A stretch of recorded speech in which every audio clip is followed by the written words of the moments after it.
Marcos capítulo 16, a partir do versículo 1 diz assim: Passado o sábado, Maria Madalena, Maria mãe de Tiago e Salomé compraram aromas para irem embalsamá-lo. E muito cedo, no primeiro dia da semana, ao despontar do sol, foram ao túmulo. Diziam umas às outras: quem nos removerá a pedra da entrada do túmulo? E olhando viram que a pedra já estava removida, pois era muito grande. Por favor, deixe a sua Bíblia aberta aqui em Marcos 16, curve a sua cabeça. Agora eu quero orar por você. Espírito Santo querido, muito obrigado, Senhor, por esse dia, porque nós estamos vivos. Obrigado por esse dia especial, Senhor, que é o Dia Internacional dessas mulheres maravilhosas. Obrigado por cada uma dessas mulheres maravilhosas, Senhor. E nessa noite, Senhor, nós te pedimos que o Senhor derrame sobre nós sabedoria e revelação, para nós compreendermos a Tua Palavra. Senhor, nos alimenta com a Tua Palavra, porque a Tua Palavra é o pão da vida. Senhor, sem a Tua Palavra, o nosso espírito enfraquece por falta de alimento. Senhor, sem a Tua Palavra, o nosso espírito adoece. Nós ficamos vulneráveis às bactérias e os vírus espirituais que nos assediam tenazmente. Por isso, Senhor, nessa noite nós clamamos que o Senhor revele a Tua Palavra no nosso coração, para que nós saiamos daqui, Senhor, fortalecidos, armados com essa espada do Espírito, que é a Palavra de Deus. Assim como o Senhor fez com Elias, que o Senhor o alimentou no deserto, e com a força daquele pão do céu, ele andou 40 dias e 40 noites. Senhor, nos alimenta nessa noite de forma que nós tenhamos força e sabedoria e discernimento no Espírito para vencermos as batalhas da vida. Em nome de Jesus nós oramos, te agradecemos, amém e amém. Eu quero falar hoje à noite sobre 3 mulheres muito especiais, amém, queridos? Até porque hoje é o Dia Internacional da Mulher, não é? Então eu estava lendo a minha Bíblia e vi essas mulheres realmente muito especiais, não é? A Maria Madalena, a Maria mãe de Tiago e a Salomé, não é? Como nós vimos, elas compraram aromas para embalsamar Jesus. Cedo de manhã elas foram no sepulcro e elas tiveram essa experiência tremenda. Elas foram as primeiras pessoas da terra a tomar conhecimento da ressurreição de Jesus. Amém, queridos? Isso é muito poderoso, irmãos. Interessante, quando elas chegaram ali no sepulcro, o Evangelho de Mateus fala que o anjo estava sentado em cima da pedra, não é? Essa história está nos 4 evangelhos. Algum fala um detalhe que o outro não fala, mas o detalhe de Mateus é que o anjo estava sentado na pedra que foi rolada, que foi tirada do sepulcro. E o anjo anunciou para elas essa notícia que mudaria o mundo, essa verdade que mudaria o mundo. Ele disse: ele ressuscitou, não está mais aqui. Mas, irmãos, quem ouviu pela primeira vez essa notícia foram essas 3 mulheres. Amém, queridos?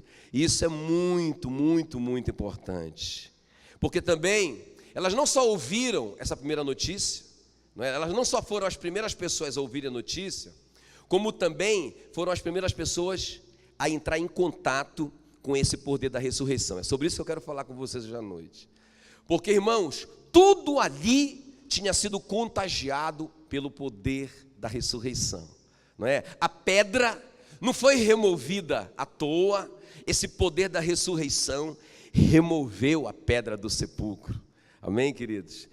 Por causa do poder da ressurreição, aquele anjo estava ali.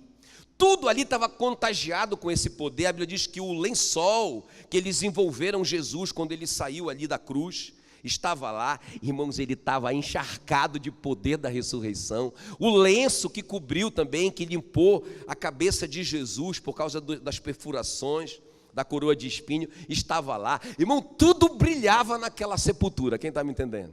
E elas entraram ali, com certeza elas tocaram ali, tocaram em tudo. Irmãos, elas foram as primeiras pessoas a entrar em contato com esse poder. É muito tremendo. Uma delas, a Maria Madalena, a Bíblia diz aí no versículo 9, que foi a primeira pessoa, o primeiro ser humano do planeta a ver o Jesus ressurreto. Amém, queridos? Foi muito linda aquele momento ali da Maria Madalena com Jesus. Agora, por que esse poder da ressurreição é importante? Interessante, o apóstolo Paulo fala em Filipenses 3,10 o seguinte, ele diz assim, olha, tudo o que eu quero, olha o sonho de consumo do apóstolo Paulo, Filipenses 3,10, tudo o que eu quero é conhecer a Cristo, maravilha. E a outra coisa ele diz, e sentir em mim o poder da sua ressurreição. Irmãos, nós deveríamos perseguir esse poder também. Por que o apóstolo Paulo queria tanto esse poder da ressurreição? Porque ele sabia que para ele ser eficiente no ministério dele, no chamado dele, ele precisaria desse poder da ressurreição. Amém, queridos?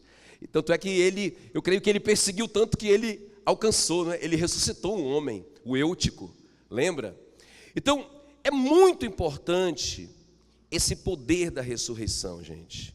Muito importante. Foi esse poder que ressuscitou o Lázaro, já pensou? 4 dias morto. Você acredita nisso? 4 dias morto, cheirava mal, mas o poder da ressurreição visitou ali aquela sepultura também.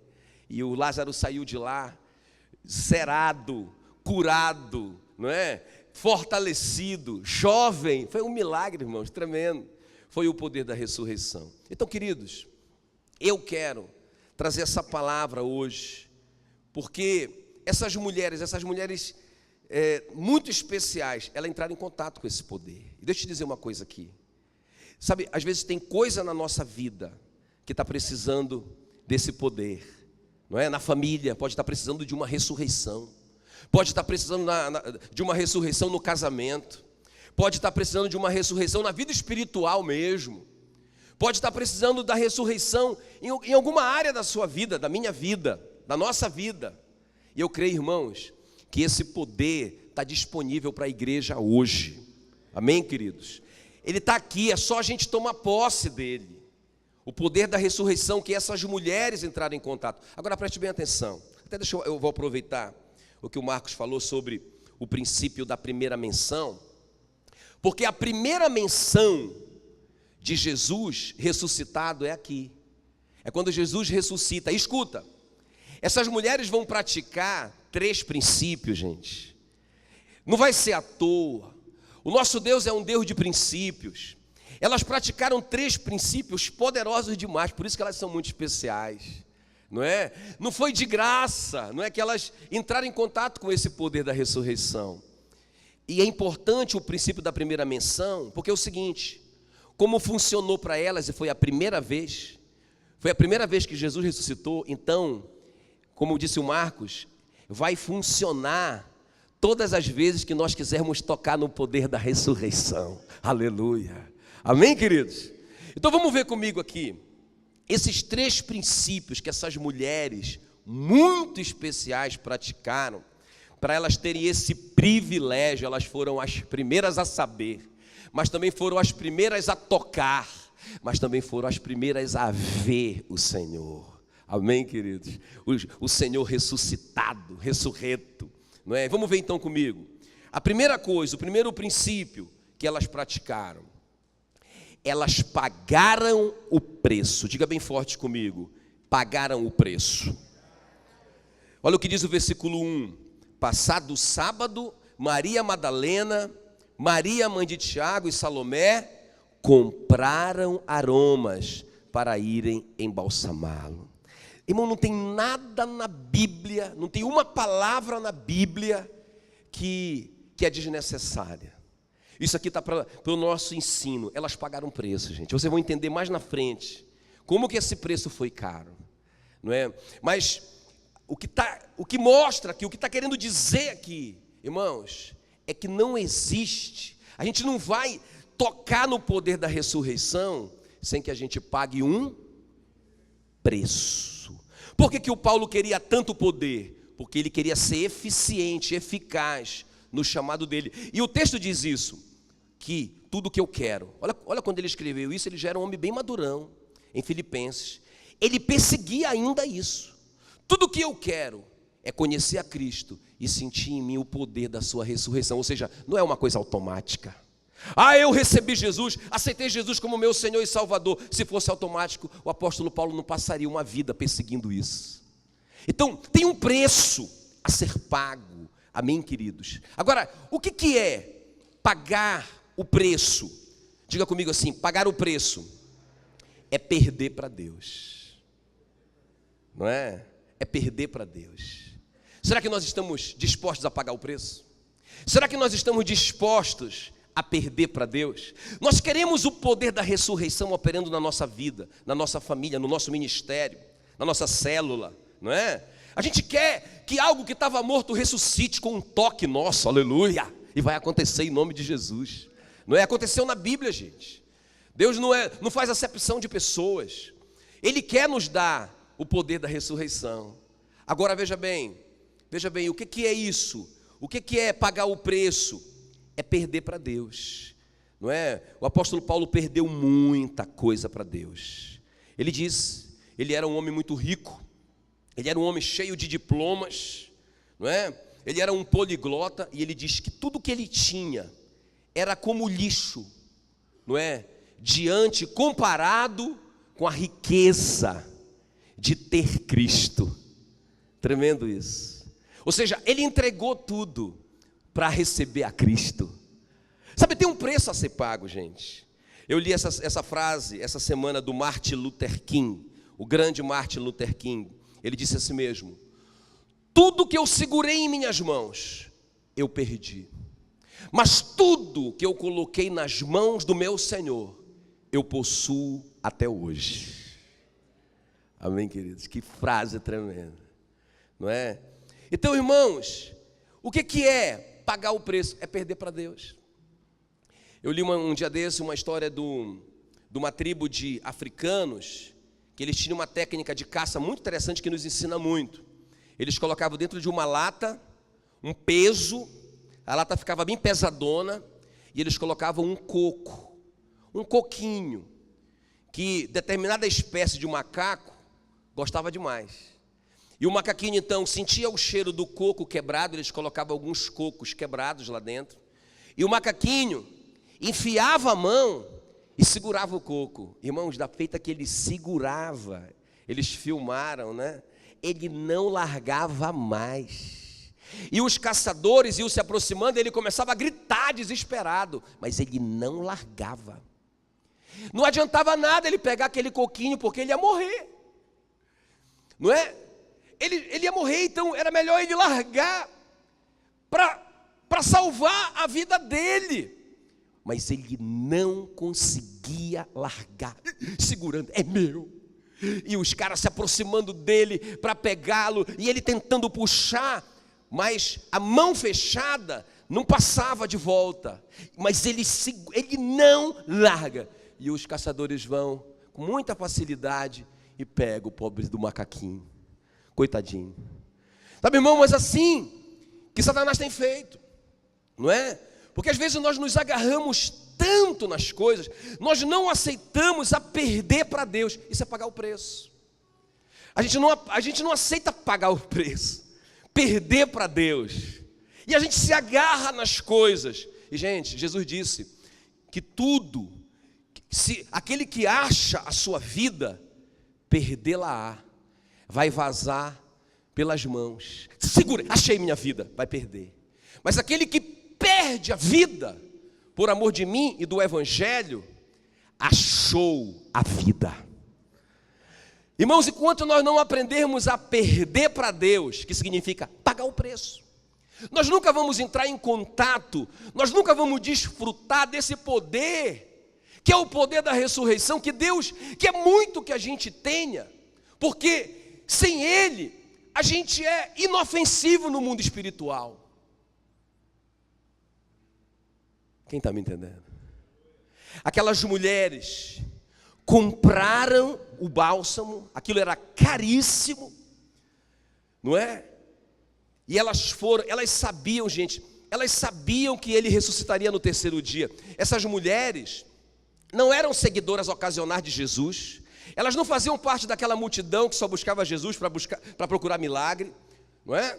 O capítulo anterior, não é? O capítulo 15 de Marcos, no versículo 40, diz que elas vinham servindo a Jesus desde o início do seu ministério. Então elas ouviam sempre, elas sabiam, elas criam que no terceiro dia ele ressuscitaria. Então elas não foram ali passear, gente, naquele sepulcro. Elas sabiam, algo estava para acontecer. Aleluia!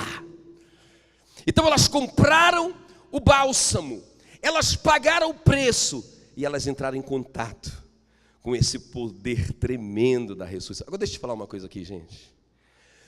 Quando eu falo pagar o preço, eu sei que sempre é desconfortável. Porque quando Jesus falou de pagar o preço, em João 6, não é? É quando Jesus chama os discípulos e ele diz para eles: olha, aquele que quiser ser meu discípulo, não é? E não deixar tudo, não pode ser meu discípulo. Aquele que não tomar a sua cruz e me seguir, não pode. E ele vai falando várias coisas, vários não podes. Ou seja, ele vai falar sobre o preço. Vocês têm que calcular o preço. Ele está falando assim: olha, se vocês forem fazer uma construção, vocês têm que sentar e calcular o preço, para que no meio do caminho vocês não parem a construção. E alguém diga para vocês: você parou a construção no meio do caminho. O contexto ali é Jesus dizendo: façam a conta, porque me seguir tem um preço. Quem não toma a cruz e me segue, não serve. Quem põe a mão no arado e desiste, olha para trás, também não serve, não é digno de mim. Quem está me entendendo? Mas sabe, gente, quando ele fala tudo isso, parece tão pesado. A maioria, deixa eu te dizer isso, eu tenho que te dizer isso, que a maioria se levantou e foi embora. Algum dos discípulos, né, foi lá com o Senhor e disse: Pastor Jesus, pega leve, baixa o preço, está muito caro te seguir, ninguém dá conta, o senhor vai perder toda a igreja, Pastor Jesus, não é? O Judas já estava preocupado com os dízimos que estão aqui, dos irmãos, sabe, irmãos? E Jesus disse para eles assim: e vocês? Eu não vou baixar o preço. O preço é esse. Não tem como baixar o preço. Gente, o que tem valor, o que é bom, é caro. Amém, queridos? É caro, não é? O que é barato é frágil, quebra logo, estraga. Mas o que é bom custa caro, tem um preço. E Jesus disse assim: e vocês querem ir também? Vocês não querem pagar o preço também? Está todo mundo liberado. O Pedrão diz assim: para onde nós iremos, se só tu tens as palavras de vida eterna? Amém, queridos? Então, irmãos, tem um preço a ser pago. Agora escuta bem, vale a pena, não é?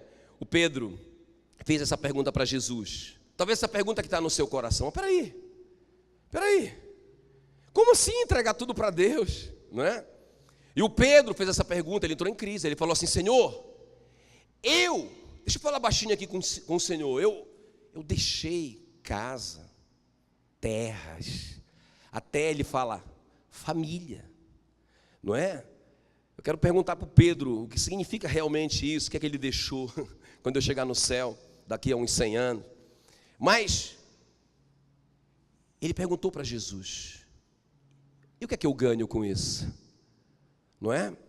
E aí os discípulos entraram em crise. Que isso, Pedro? Que atitude errada é essa? Você quer ter lucro? Mas Jesus não criticou o Pedro. Ele falou assim: olha, Pedro, deixa eu te falar uma coisa. Aquele que perdeu terra, casa, família, seja lá o que for, por amor de mim e do Evangelho, receberá ainda nesta vida 100 vezes mais, e no porvir a vida eterna. Aleluia. Lucas capítulo 18, versículo 29. Sabe, irmãos, vale a pena. Agora não é fácil. A gente quer segurar e não quer abrir mão. Eu vou perder isso. Eu vou perder esse relacionamento. Eu vou perder esse prazer. Eu vou perder essa grana. Mas na verdade a gente não está perdendo. A gente está colocando na mão de Deus. Aleluia. Amém, queridos? Vale a pena. Agora deixa eu te dizer outra coisa. Quando Deus fala que tem um preço, quando Jesus diz que tem um preço, gente, esse preço só faz bem para a gente. Amém? É igual quando um pai diz assim para o filho: se você tirar um 10 nessas provas agora, eu vou te dar aquele videogame ou aquela coisa lá, não é? Irmãos, o menino vai se esforçar, vai pagar o preço, ele vai aprender tanto, ele vai crescer tanto por dentro, vai valer tanto a pena para ele mesmo, que no final, olha, aquele videogame é a coisa que menos tem valor, mas o que tem valor é imensurável, que é o conhecimento que ele adquiriu. Então quando Deus fala assim, olha, quando Jesus diz, gente, quem quiser ser discípulo, tem que pagar um preço. A salvação é de graça, mas ser discípulo de Jesus vai te custar tudo que você tem. Puxa, Senhor, tudo. Amém? Mas, no final, isso faz bem para a gente. Eu estava conversando agora, essa semana, com um jovem que falou assim para mim: pastor, eu quero participar de um ministério, não é? E eu quero muito participar, aleluia, glória a Deus. Eu falei, beleza, então você sabe os mandamentos. Eu não falei isso para ele, mas eu falei assim, você sabe que é necessário, olha, tem que frequentar o culto de celebração, tem que estar no Tadel, não é? No treinamento de líderes da igreja, tem que participar da nossa escola ministerial Paz, tem que estar numa célula, tem que ter um discipulador e um discípulo. Pronto, é facinho. Ele falou, pastor, mas eu não quero fazer tudo isso, eu só quero servir nesse ministério. Eu falei, não, você não entendeu. Eu não estou te cobrando isso, eu estou te dando isso. Porque quando eu mando você pagar esse preço, quando eu te cobro esse preço, na verdade, você vai ter uma célula que vai cuidar de você, você vai ter um discipulador que vai orar por você e vai cuidar de você, não é? Você vai estar numa escola onde você vai estar afiando a sua espada, aleluia, não é? E eu fui falando, eu disse, olha, a única coisa que eu estou te pedindo, que talvez não seja, que você não está recebendo, a única coisa é você me ajudar a pastorear esse lindo rebanho, cuidando de uma pessoa para mim. Isso é o discipulado. Mas mesmo assim, parece que você está dando o seu tempo, você está ganhando. Porque, gente, quantas vezes eu saio de um discipulado com a minha esposa, cuidando de um casal, e a gente vai no carro, não é? E eu digo para ela, amor, é assim que você se sente, não é? Igual essa esposa. Porque é assim que eu tenho agido, igual esse troglodita aí, não é? Ela diz, mais ou menos. Sabe, irmãos, eu aprendo tanto quando eu dou. Eu aprendo tanto quando eu pago o preço. Quando eu dou o meu tempo. Quando eu, não é, me dedico para cuidar de alguém. Porque, gente, a minha vida não é minha. Se Deus tapar a minha respiração por 2 minutos, já era. Acabou. A minha vida é dele, amém, queridos? E a sua também. Então, a primeira coisa é isso. Essas mulheres pagaram o preço. Quantos querem experimentar o poder da ressurreição? Você está pronto para pagar o preço? Não é? Para entregar tudo na mão de Deus, para ter uma vida de oração, para ter um relacionamento com a palavra de Deus. Muito bem. Segundo lugar, olha só, gente. A segunda coisa aqui, o segundo princípio que essas mulheres maravilhosas praticaram, Jesus ocupava o primeiro lugar em seus corações. Quer ver? Dar uma olhada comigo no versículo 2. E muito cedo, no primeiro dia da semana, ao despontar do sol, foram ao túmulo. Olha aqui para mim, gente. Presta bem atenção no que eu vou te dizer. Olha o que o texto diz. Diga comigo, muito cedo. No primeiro dia da semana, ao despontar do sol. Eu não sei se vocês perceberam, mas nos meus cálculos aqui, é aproximadamente 5h20 da manhã. Porque o sol, apareceu só a pontinha dele, talvez nem apareceu a ponta. Mas ele só está clareando o céu. É 5h30. Quando eu me acordo 5 horas que eu olho para ali, não é? Ainda não tem nada, mas 5h20, o céu fica claro, mas está tudo escuro no chão ainda. Era essa hora. Sabe, irmãos, e tem mais um detalhe. Era o primeiro dia da semana. Sabe o que significa isso? Isso aqui é uma primícia. Isso aqui é uma primícia. Jesus ocupava o primeiro lugar no coração dessas mulheres. Elas foram ali, no primeiro dia da semana, era domingo, 5h20 da manhã, as primeiras horas úteis, ou melhor, os primeiros minutos úteis do dia, elas ofereceram para Jesus, para servir a Jesus, para embalsamar a Jesus, não é? Interessante. Qual que é o primeiro mandamento, gente, da Bíblia? Quem me ajuda aí? Qual que é o primeiro mandamento? Amar a Deus. Assim, só isso? Sobre todas as coisas, acima de tudo e de todos, de todo o coração, de todo entendimento, com toda a sua alma. E deixa eu te falar uma coisa, não é uma sugestão, é um mandamento, não é? Então Deus quer o primeiro lugar, a primazia.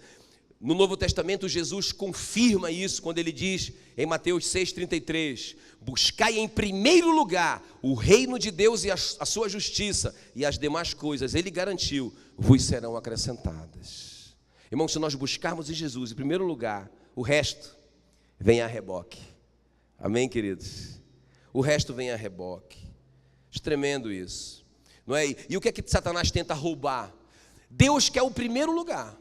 É uma ordem. Jesus confirma isso. E o que foi que Satanás tentou roubar? Por que Satanás caiu do céu? Isaías 14, a Bíblia diz assim, olha só o que Isaías 14 diz: tu dizias no teu coração, falando de Satanás, eu subirei ao céu, acima das estrelas de Deus, e exaltarei o meu trono.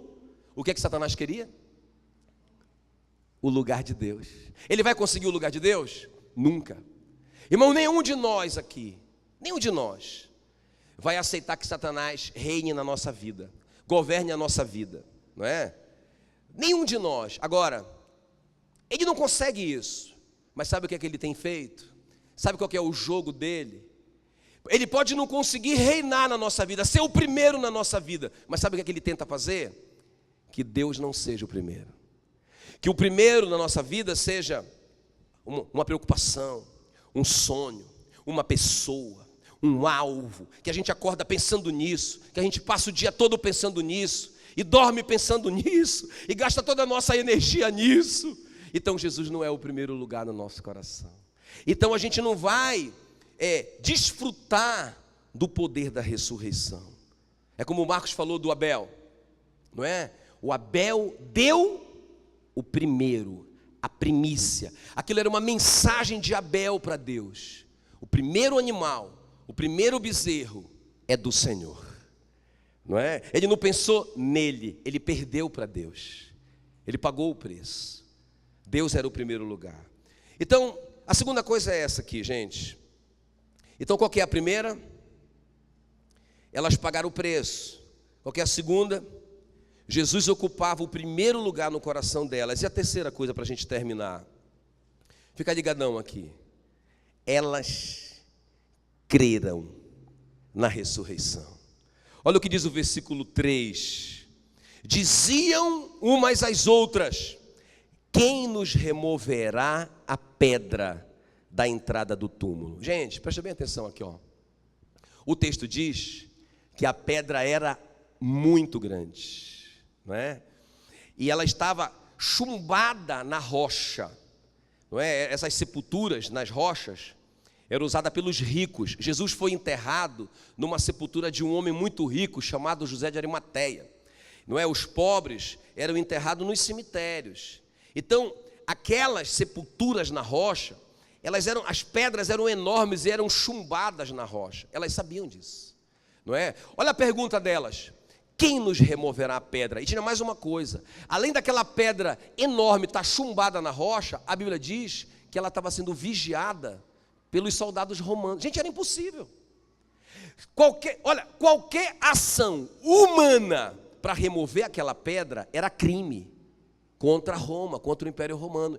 Dava morte, no mínimo cadeia, não é? Irmãos, era impossível, humanamente falando, aquela rocha ser removida. Mas olha a pergunta delas: quem nos removerá a rocha do sepulcro? Não é? E aí, gente, o que elas fazem? Elas vão e compram aquele aroma caríssimo. Elas podiam pensar assim: não, vamos fazer o seguinte, vamos lá, se der certo, a gente compra, não é? Se der certo, a gente paga o preço.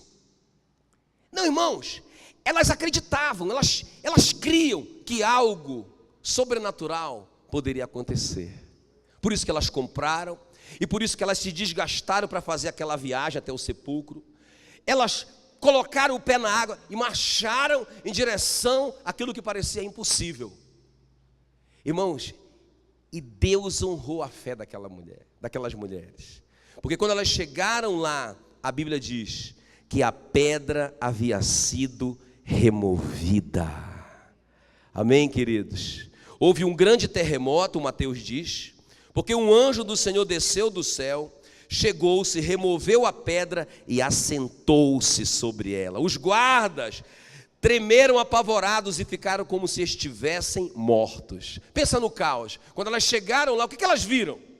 Elas viram, pensa, depois de um terremoto, como é que fica o negócio?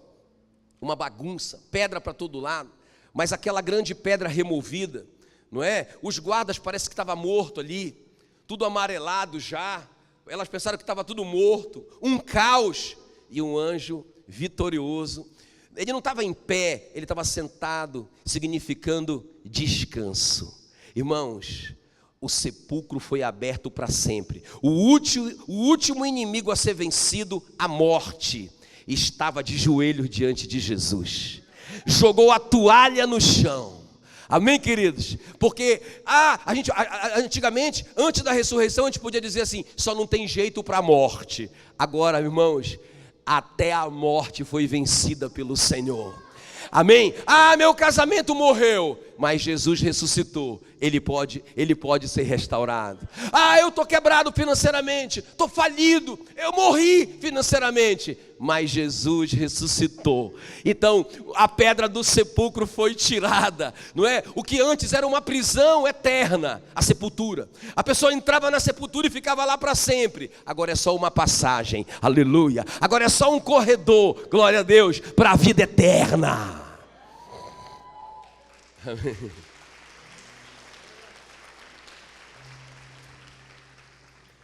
Meu Deus. O anjo disse para elas: ele não está mais aqui, ele ressuscitou. Meu Deus, eu acho tão tremenda aquela história, porque a Maria Madalena, as duas parece que vão embora, parece que elas foram avisar os discípulos, não se sabe o que aconteceu com elas, mas a Maria Madalena ficou. Ela não estava satisfeita só em tocar no poder da ressurreição, ela queria ver Jesus ressuscitado, não é? E quando ela está ali, chorando, clamando, não é? Ela ouve aquela voz atrás dela, que disse para ela: Maria. Amém, queridos? Aí ela olha e diz: Você roubou o corpo do meu Senhor. Ela pensava que ele era o jardineiro. Irmãos, não é que Jesus estava diferente em outro corpo, ele ressuscitou, era o mesmo corpo, só que ela viu o corpo glorificado de Jesus. Amém, querido? Sabia que no céu todo mundo vai ser bonito? Aleluia, eu estou com tanta esperança, glória a Deus. Irmãos, a gente vai ter um corpo tão bonito, tão glorificado, tão lindo. E sabia que no céu todo mundo é jovem? Todo mundo tem a mesma idade, aleluia. E todo mundo é malhado e tanquinho. E não precisa malhar, glória a Deus. Sabe, irmão, que coisa maravilhosa. Então a Maria Madalena viu o corpo glorificado do Senhor. Ela não conheceu, ela tomou um susto. Você levou o corpo do meu Senhor, mas quando ele disse, Maria, aí ela disse, Rabone, que quer dizer mestre. Sabe, irmãos, escuta aqui, quando nós pagamos o preço, quando nós levamos a nossa vida com Deus a sério, quando nós estamos dispostos a perder para Deus, a largar, abre a mão, não deixa o diabo te levar, não deixa o diabo te pegar, abre a mão. Esse coquinho é um engano. Deus tem uma plantação de coco para você. Sabe, o macaquinho preso no coquinho. Puxa vida, ele tem centenas de milhares de cocos espalhados pela floresta, mas ele quer aquele. Larga a mão desse coquinho, irmão. Ou dessa coquinha. Larga a mão dessa coquinha.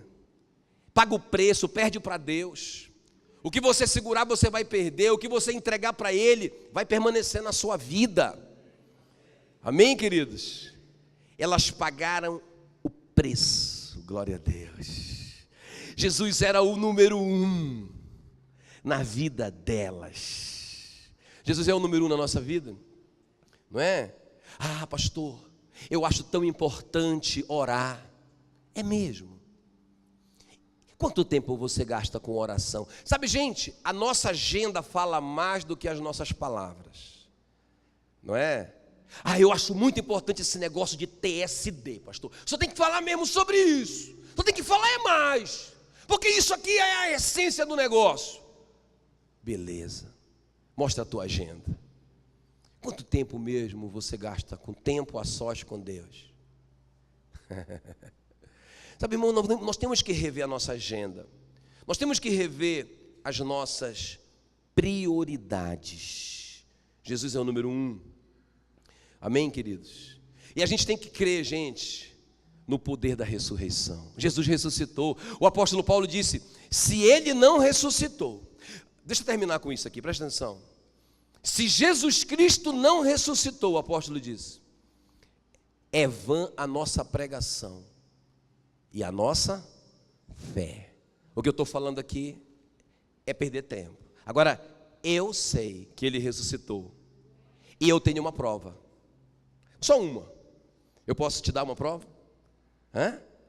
Jesus ressuscitou, sabe por que ele ressuscitou? Uma das provas. Porque todos os 12, com exceção do João, que foi exilado e morreu na velhice, na ilha de Pátimos, os 11, todos, morreram assassinados por causa dessa pregação da ressurreição que eles pregavam. Irmão, imagina se eles tivessem combinado entre eles, os 12, né? Falaram assim, olha, vem cá, Matias, você que é um novato, que ficou no lugar do Judas, vem cá, vamos fazer o seguinte, vamos esconder o corpo dele, vamos tirar o corpo do sepulcro e vamos enterrar em outro lugar. E vamos falar que ele ressuscitou, porque ele ficava dizendo que ele ia ressuscitar. E se ele não ressuscitar, e se ele não ressuscitou, então tudo é mentira. Mas não vamos deixar morrer isso não. Não vamos deixar morrer isso não. Beleza. Aí eles combinavam entre eles. Irmãos, a primeira vez que ele estivesse debaixo de uma ameaça de uma espada, ele ressuscitou de verdade? Não é? Nega que ele ressuscitou, que eu deixo você viver. Todos eles morreram assassinados por causa dessa verdade. Ninguém abriu mão.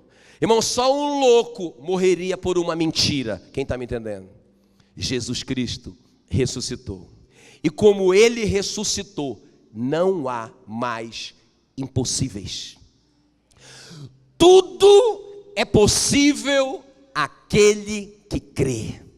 Elas creram que aquela pedra seria removida. Deixa eu profetizar sobre a sua vida. Há uma pedra entre você e a felicidade. Mas eu profetizo nessa noite que essa pedra não pode permanecer aí, porque Jesus Cristo ressuscitou.